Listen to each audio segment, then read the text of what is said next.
get the orb, get the armor. Do you have armor? Yep. You have to buy, yes. Now you sound like Christian. Good job, Frankie. Nice, Frankie! I can't recommend this. This is only for black belt orbers. Oh my god, that's crazy. Hello and welcome to OMEN DOJO.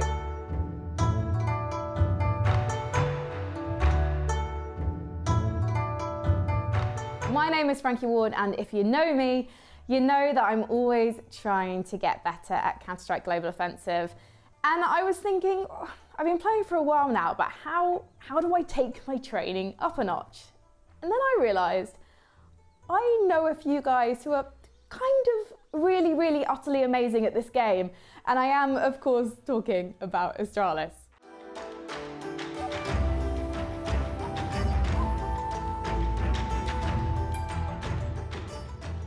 I am going to be sitting down with Magisk from Astralis to talk about the essentials of anchoring.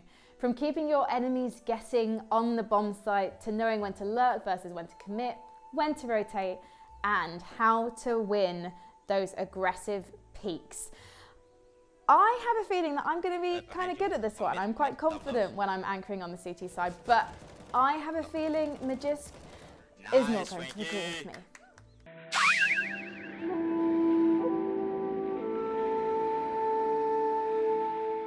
Hello, Mr. Magisk. Thank you for the audience. Tell me how you became one of the best anchors in the world. I think it's a difficult question because I think there's a lot more into it than just being an anchor. Obviously, I think learning from other players is obviously very important as well. Following the meta, how people are executing, how people are rotating, if they have any tendencies in their game plan. So I've been working a lot on finding, tendencies and how I can punish people, or maybe just in practice also test out new positions to see if they're actually pretty good or not. So yeah, that's what I do. I try to figure out new stuff and make a new meta and figure out how I can punish them.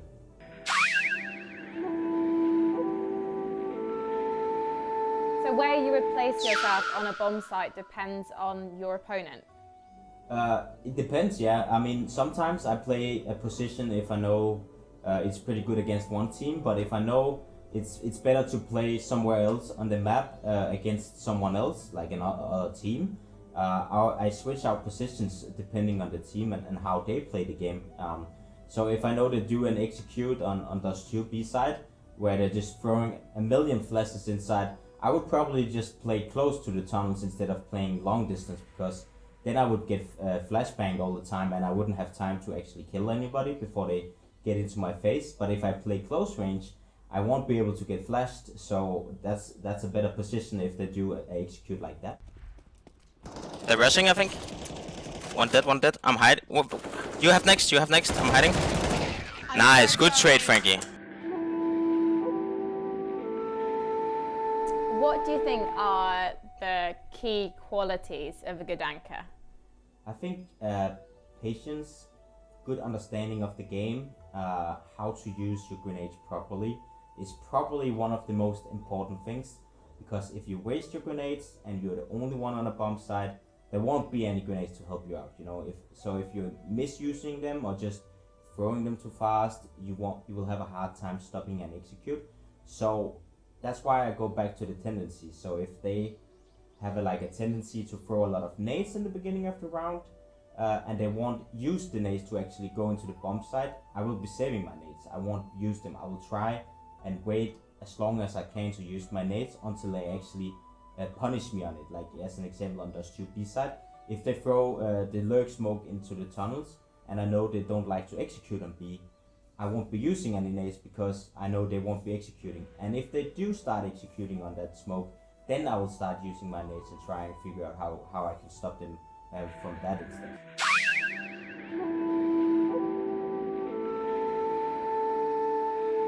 So would you say that's the same thing for knowing when to peak as well then? I would say yes, because the more you play the game, the better understanding of the game you will have. How they will be, as an example, on those 2 as well, is when I'm anchoring B side and I get the first kill, I won't be peeking again until I get a flashbang, or unless I get Molotov and I get flushed out. Obviously, then I have to go out and peek. But if I'm not getting Molotov as an example, I won't be peeking because I know there's gonna be like 3 or 4 guys holding me. So I know I have to just hide, wait for a flashbang, step out. And that's the same thing when you're holding an angle. Like sometimes you just have to play on your on the feeling, if you know what I mean. So sometimes if you get a easy frag, sometimes it's just better to wait for your teammates. You know, ask for your teammates for a flashbang as an example. That's what we always try to say. Like if you get a first peek, there's no reason to go for the next one. Just ask your teammate for a flashbang if you know where the other guy is. You know, get a teammate with you so he can trade you. Yeah. I'm gonna smoke tunnels. Yeah, one's coming in. I'm peeking window with you. One dead. I have tunnels. No one tunnels. I'm gonna nade in the smoke here. Oh shit, me too. No, that's good. Maybe he's there. Okay. Oh, I think we might have. Oh, he's pushed tunnels. He's inside. He's there. Nice. Good job.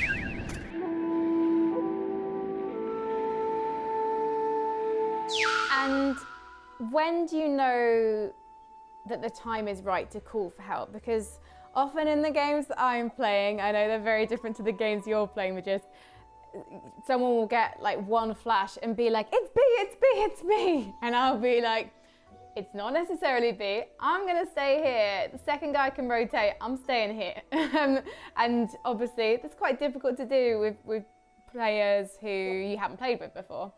Because they don't understand why you're not supporting them. So yeah, how do you know that it's not a fake, for example? How do you know to rotate? The most important thing as an anchor is that yes, you can rotate, but you won't be able to help them. Like as an example on Inferno when I'm playing Pit. I know, for example, even if they're executing B, I won't be able to help them. I won't be able to be there in time to throw grenades for them, spam the smoke or anything. So I might as well just stay. At least until like the key rule we have is if we see the bomb, then you can maybe start rotating.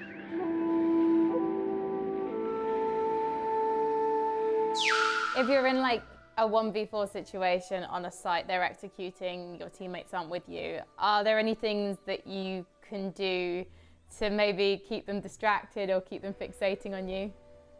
Obviously it's a really tough thing to win a 1 versus 4 on a side. And again, I think it really does depend on the map again. But if I'm playing Inferno, I'm playing Pit, and I know they're executing short only, then I will do my best to try and save my smoke so I can play into a one-way smoke, so I can buy time for my teammates to start rotating, so we can do a fast retake, or maybe they can throw a flashbang for me so I can peek onto that. But yeah, as an example on Pit, I will be throwing a one-way smoke. I will try and hide behind it, maybe get a frag or two, so it's gonna be more of our advantage. But if I can't do that, then I will do my best to just try and stay alive, because if they can't clear out my position, then they still have to be afraid of me. They always have to have that into that mind that suddenly I can peek out and they have to be worried about me. So sometimes it's just better to try and stay alive than actually try and kill someone. So in this case, if I'm alone, I will play information. Even if I don't get that kill, I will try and stay alive for my teammates to rotate, or maybe just help me out, or use my Molotov so they can't get into the site, if that makes sense. Yes.